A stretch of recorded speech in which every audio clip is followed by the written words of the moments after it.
Hi, Mike Stott here, your president-elect of the Cherokee Association of Realtors, where our members serve our communities, protect private property rights, and elevate our profession. Video's a little earlier this month than usual because some of us are headed off to the National Association of Realtors legislative committees in Washington, D.C. to help protect our private property rights. So this month, what we noticed was that the number of sales continued to drop, but our sales price went up $455,000 and to 455. So you see it jumped fairly dramatically. It's, near the all-time highs. We can attribute this to low inventory and buyer demand. When the interest rates came down from the sevens to the low sixes or the mid sixes, buyers got back out there and bought homes, but there wasn't a lot available, so prices kept going up. So this is a 12-month chart. We have 15 or 16 months worth of data here, but you can see some of the seasonality. I'll show you something else here. The number of sales dropped to 330 overall this year. We're averaging about 25% fewer number of sales from last year, which was pretty much lower than the previous years when you look at them all together. In fact, we have to go all the way back to 2014 or 15 before we see numbers like we've seen now. With the increase in our population in Canton, this is a sure sign that we just don't have enough inventory. Another way to view the data is to look at our median price appreciation. I sort of like this chart because it shows what we've appreciated year over year. And it shows you can look at the seasonality as to when do prices tend to reach their peak, and it tends to be in June of each year. January, February, March, April, May, June. June was the highest point. Not quite the highest point. 2020 was weird because of COVID, but if you look at the other years, pretty much May, June tend to be the highest prices here. Now, one of the things I wanted to show you today was just the, one last thing, before I get into showing you how I get this data. It's all from FMLS. And because I'm doing it on the 4th, some of this data may be different if you look at it on the 10th, because FMLS counts on us to input good information. Now, we're supposed to input our sales a couple of days after closing. I believe the number is 3 days, but oftentimes I find some agents don't put their sales in for 10 days or 14 days after closing, so the numbers get adjusted. The number of active listings is 562, and if we're closing, 330 a month, and we have, another 530 under contract, we have about a 2-month supply of homes. However, if you look at our median sales price, and you did the search just on that, we only have 142 available listings below 455,000, which is pretty incredible when you look at that. So if you have a normal buyer looking for a house at 450 or below, it's a tough going right now in Cherokee County. So how do we encourage the buyers?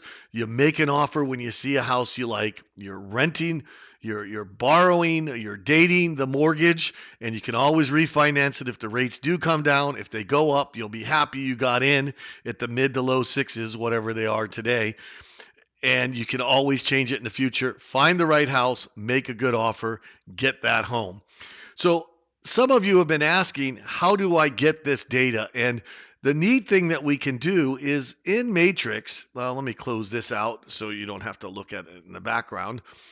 In Matrix, you can do a search on a lot of different ways. And one of the things that we don't use enough is that stats feature. So let's just say instead of Cherokee County, I just wanted to do a specific zip code, 30115. Let's say we have a listing coming up in 30115, and I want to look at what's happened in the last 90 days, what's gone under contract in the last 90 days, and you'll get a set of results. And in this case, we have 454 results.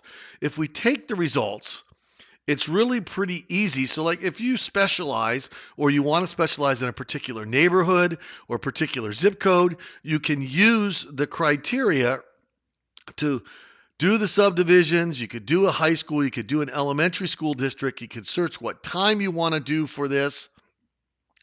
and you can get your results. And once you have the results, it's really pretty quick and easy. You then select all and click the stats, and I like the tabular button. And once you get the tabular button on the stats clicked, it gives you all sorts of information. So in this case, just to let you know, and of course FMLS and the trainers there, fantastic. Highly suggest you take a course. But the MLS is our tool for gathering information so we can disseminate it to our clients and help them make great decisions regarding buying or selling real estate. So in this case, you can look at the median price is 661 and the median sales price of this zip code is 524. Some evidence of disconnect there. We can also see that, the median house has 4 bedrooms. The highest price house is $5,500,000. The lowest price house was $240,000. In all of 30115, we do not have a listing for sale less than $240,000. And we'll take a look at that in just a second. Under contract, we have 17.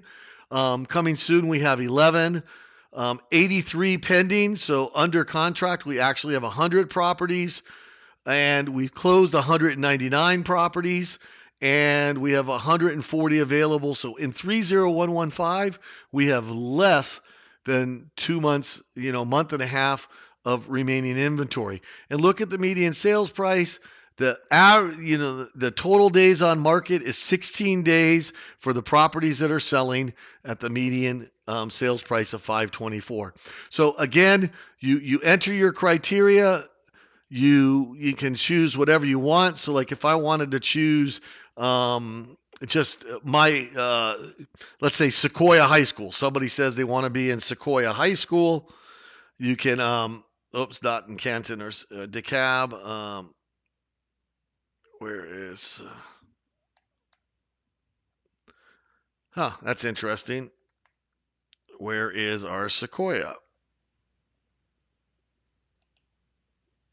Well, let's say if we put in 30115 and we put in the middle school. Sorry, I'm entering in the wrong area. Sequoia, and this will give us even fewer results if we look through 263 results that for Sequoia High School. Somebody that wanted to be in that zip code. You can then click all, and you can click the stats again. I like the tabular. You can look at the charts, but it gives you a lot of information real quickly. Pretty easy to access and pretty easy to share with your sellers. Of course, I put them into spreadsheets, which you might want to do if you're going to stay in touch in that area. But I just wanted you all to see that. Have a great day. As always, give me a call with any questions, 678-232-0927. Thanks.